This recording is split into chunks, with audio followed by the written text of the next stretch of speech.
If RoundSpace did continue, what changes would people like to see in the new RoundSpace? Less dust. More storage space. RoundSpace, one of Australia's first artist collectives, existed for 7 years at a warehouse in central Adelaide, South Australia. In May 1984, the building was taken over by new owners. This documentary was taped on the day the last RoundSpace group exhibition took place on those premises. I'm Annette Bazor, I'm a painter. And I'm Stanley Rover, I'm a painter also.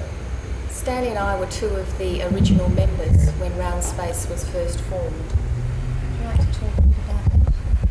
Yes, just briefly, without making a too profound a history of it. The idea was first thought of by Melissa Dunstan and Andrew Canning when we were at the School of Art in 1977. That was the year we should have graduated, and in preparation for this graduation, Andrew and Melissa got 8 more people together, and the idea was to form a group in full agreement with the idea of having a communal studio. And as early as October 1977 we had our constitution formulated and published, and Andrew and Melissa had found this building here in 2123 Roper Street. Does anybody have any further information on the owner in this building? Like, what was that sign out there that said, can anybody afford $18 a week? I put that up when we were sort of looking at places earlier on to give an idea. Plus he wanted to have an idea of what we could afford if he was going to look for us. And I wanted to know what people could afford anyway, later. Oh, I see. But is it really definite? Like, you know how he asked Heather on the phone, what's the maximum you can afford to pay? Was he referring to this building? I mean, it was never really clarified whether... No, it was referring to this. Actually, it was, that point was clarified. They're quite unwilling to have us stay on these premises, and they want to make sure that we don't stay by making the rent so high that it will be beyond our reach. However, if we could reach up to their rental ceiling, we could stay here. Oh, I so see. it's really, I mean, they're just really... Just landlords. But under the Companies Act we had to have a constitution, and it was a very simple one, and I just to quote one or two things about it. The purpose of the contract is to... this is the contract, excuse me. Yes, the constitution's here. The office of RoundSpace shall be in Adelaide at such place as the Incorporated Association shall from time to time determine. Yes. The object of the Incorporated Association shall be to provide studio space for art students and graduates of painting, sculpture and experimental art, and to assist especially those students graduating from art school and in immediate need of such space, facilities and companionship in these subjects. I'm Heather Elyard, and I work here at RoundSpace, and I've been here for 4 years, since the 1980 festivals. And your position here? Well, aside from being a member of RoundSpace, I'm also euphemistically and otherwise the secretary. Whenever letters have to be sent, I'm the one who tends to do the sending of them. What's it been like for you to actually work here? Mostly wonderful, actually. Although I think working in any cooperative is a mixed blessing, and the mixture part of it comes from the lack of privacy and the lack of the kind of isolation that allows space for one's intensity. When you're working in a group, particularly a group of very sensitive people, in order to when you're communicating, you almost de-escalate that intensity, and sometimes that intensity is really important to keep alive, even though it hurts, as long as you can. And those are really the only negative aspects of working collectively. Otherwise, I find the concept of sharing materials, sharing space, and sharing technological know-how is absolutely splendid. RoundSpace doesn't actually work with any strong, really basic philosophy that's shared by everybody. Is that a strong point for most people? I mean, like most other art organisations in Adelaide actually do have a philosophical base on which they work, like women's art movement. And, I think it's good, it's unique like that. Good that we can maintain a group and still be individuals. I think everyone essentially is concerned with just securing time and securing space to do their own thing, and just to get on with it. And I think if anything comes together as a group or as a collective, it's as a means of ensuring that we can get on and do things efficiently by ourselves. I don't think there's really strong group ideology.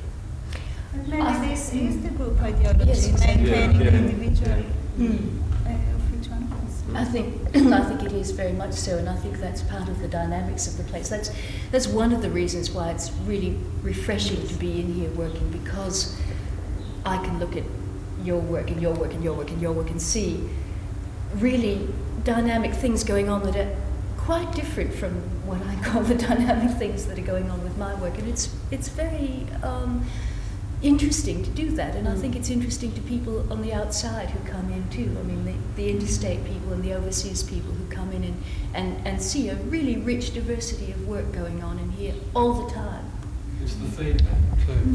I mean, you get a lot of feedback I get a lot of feedback from all of you, and you probably get the same from me, and people that come in, that just sort of wander up behind you, look over your shoulder and say, oh, that's an interesting thing you're doing there, and sort of it gives you a bit more purpose. I mean, if you're working away in the shed in your backyard, the only people you'd probably see is sort of, I suppose, your neighbours and whoever you share your house with, an occasional visitor. But here you're sort of... That's right, the thing that wasn't mentioned before too, and that's how RoundSpace serves as an information access centre for things. I mean we're continually getting mail of shows that are on and information sent to us, and we're known as an organisation, and so individuals that hear about things that are on share the information. I mean, that's really important. I'm Chris Bryant, and I've been in RoundSpace for the last 4 years or so, and I'm a painter. And I'm Stephen Wood, and I've been at RoundSpace for 5 years now, and I'm a painter, part-time sculptor.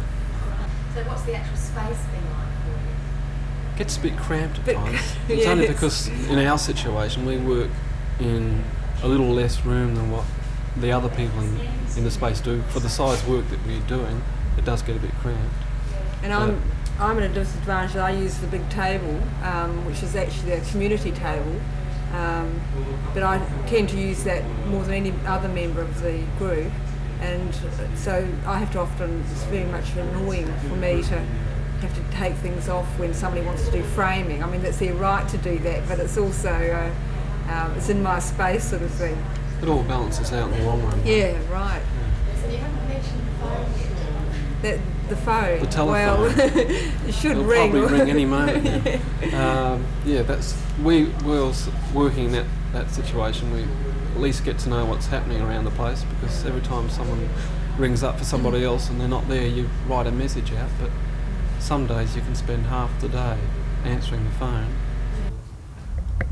Yeah, I think one big problem is that if we do move too far out of the city, it's going to be hard to maintain the gallery. I mean, it's hard enough to get a lot of people coming through looking at shows in the city space, let alone going down to the port or even yeah. You were both here when the gallery was first established. Yes, you were. Yes. Yeah. When did that actually happen? What year was that? Was it 1980, actually 1979 at the end of the year, that's when we started working on it.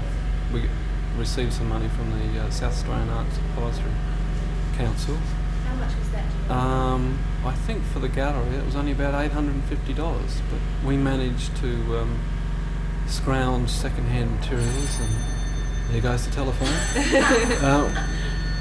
We managed to scrounge second-hand materials, and we got things from the opera company and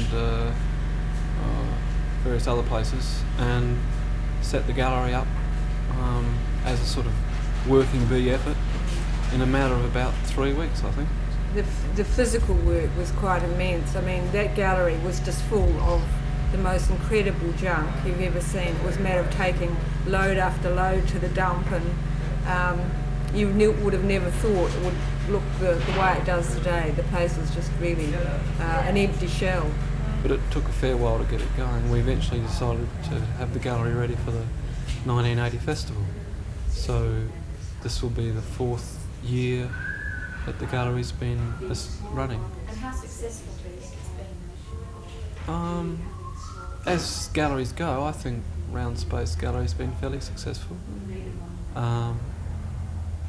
It's had a lot of support from other art groups in Adelaide,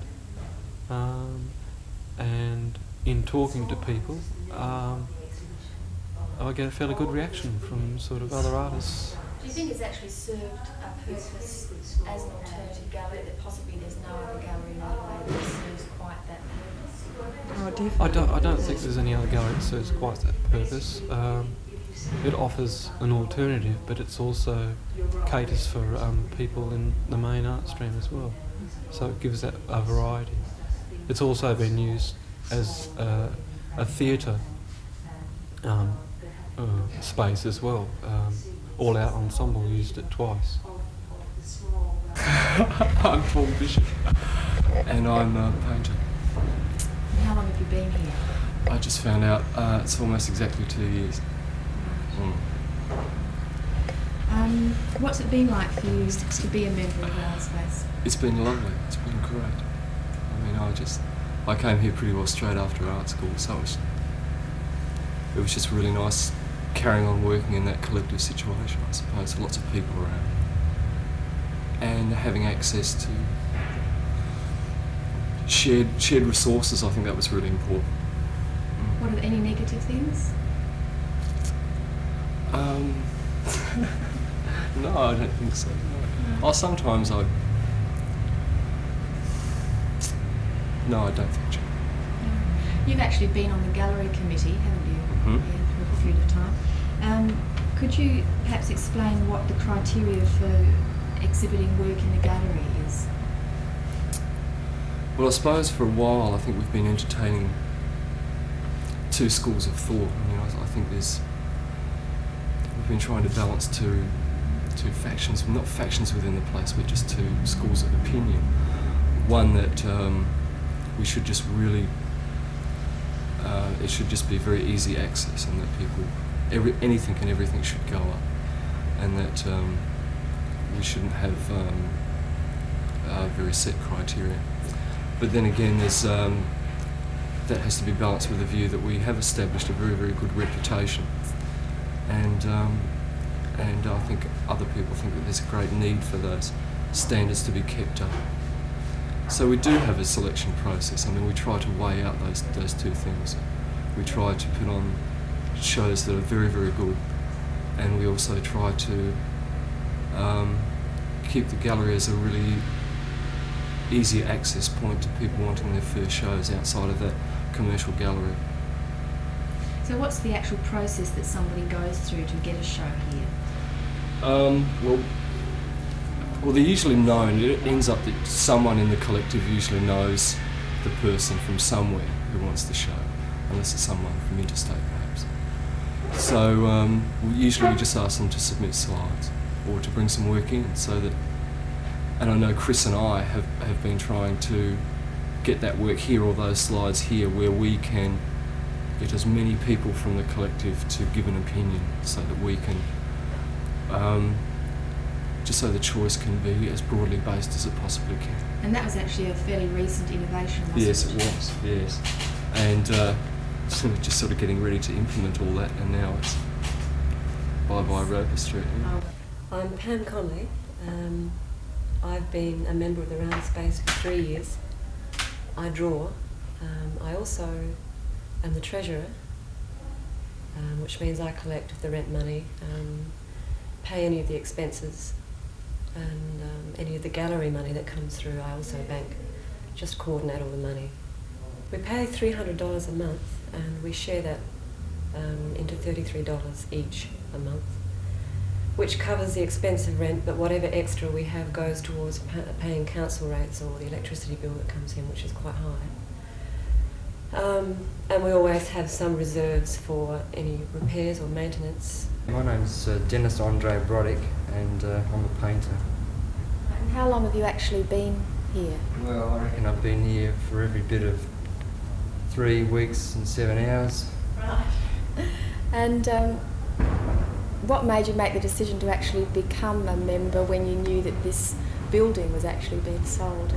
Well, I thought it was a bit of too good an opportunity to miss, because I come straight out of art school, and it's a pretty crucial year, first year out working, and I sort of knew what was going on here during the years I was at art school, and I thought it was too good an opportunity to miss. There's a lot of people here working in a variety of media, and you got the gallery downstairs with always changing exhibitions, so I figured, well, hopefully it'll continue on afterwards, and it was too good to miss, and I'm really glad I did come. And I think on a less formal level too. I mean, it's just been obvious today the way everyone sort of joked and laughed around setting up the show and sort of enjoyed everyone else's company. Yeah. I mean, we do all get on with each other very, very well. And I mean, it's not it doesn't get said, it doesn't get specified very often, but I think we all feel a great deal of affection for each other, and it'd be a great shame to lose that. I'm Hussein Walamanesh, and I'm a sculptor. And how long were you associated with RoundSpace? I was one of the members who started RoundSpace in around 77 and had the studio in RoundSpace about 5 years. So when did you actually leave? I left in early 82 because of needing more space to work in and feeling that I needed to be working by myself, and moved out of the space, but have been very much close with the space because it became more like a family for us. Yes. Would you like to be associated with the new RoundSpace? I mean, in terms of the way that you're associated now? Very much so, yeah, because I feel it's not only a place, especially the way RoundSpace is gone, hasn't been only providing a studio space, it's provided space for people to meet, a gallery to exhibit, and it's kind of a center for people refer to and get information and so on about Adelaide art scene as a whole. And I think that has been... Get away. Sorry. And that has been really useful I feel, for all of us. And I think I would be very much involved with what will happen, or would be interested what will happen to RoundSpace after this. Thanks. My name's Stephen Griffin, and I'm a painter and a musician. And I've been working at RoundSpace for 5 years. And What's it been like? What's it been like? I've had mixed feelings about working here.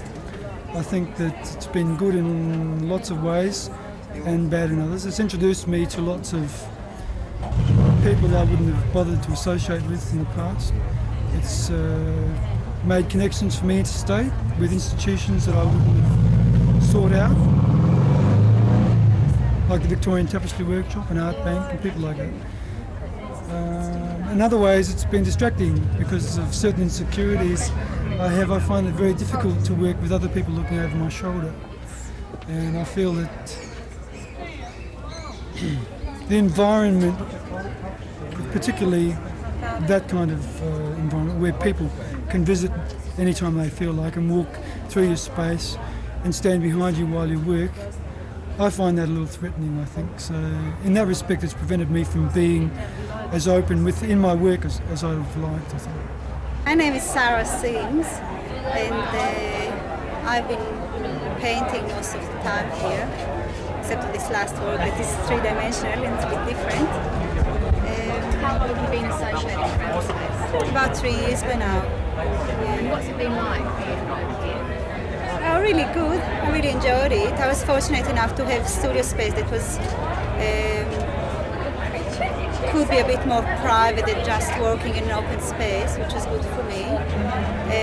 And yet I really appreciated coming and working with a group of people and having a place to go to and to consider my work as work. And it's really important for me. and I think it's really relevant for nearly everybody that works here. Well, I'm Zig Moskwa and I'm a painter. I've been at RoundSpace for I think 5 years, and I paint canvases, I work on murals, I do a bit of set painting, generally spread myself in that direction. Are there any negative aspects to it?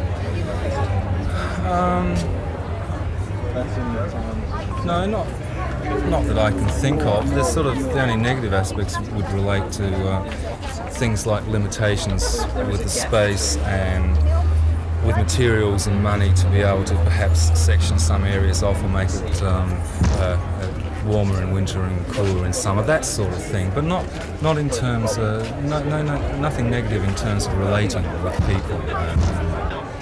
John Hines. I work in collage, coloured pencils, some lino block prints.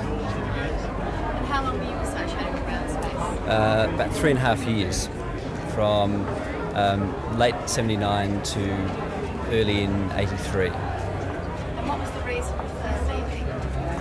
I left RoundSpace because I was going overseas. I got a grant to go to Japan. So I had a studio elsewhere, so I moved from here to the other studio, then moved to Japan.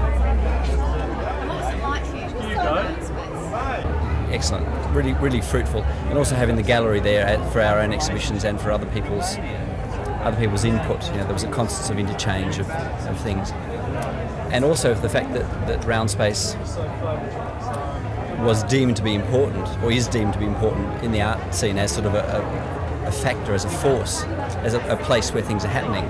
It's nice to feel that one was involved in doing that, especially involved in getting the gallery set up. Yeah, we set up the gallery actually for a festival, so it's 4 years. It's 4 years ago for this festival, and when we had our first show, so it's sort of timely that this show should be nearly the last. The thing is that even if we all went home and painted in our bedrooms, you know, we've got a lot of stuff that we're certainly not going to leave here, you know, communal type stuff and what needs going to happen. Yeah, we need another space just to move our gear to. Yeah, that's right. All the lights and equipment and so on. Put a lot of energy to the distance. Storing the energy. But we'll probably have to get quite organised in looking for another space, just Yeah, like we're you've going to been have doing and to. We're going to have to realise too that the cost factor is going to be quite a jump. We're going to have to be paying double or maybe a little bit more, because this place here has been such a lifesaver for so many of us, considering the rent's so low, and now we're going out with the big wide wheel again. Yeah, we've been on Easy Street for sure. Well, how much are they paying in the new studio? $15 a week, $150 a week. Right, so they're each paying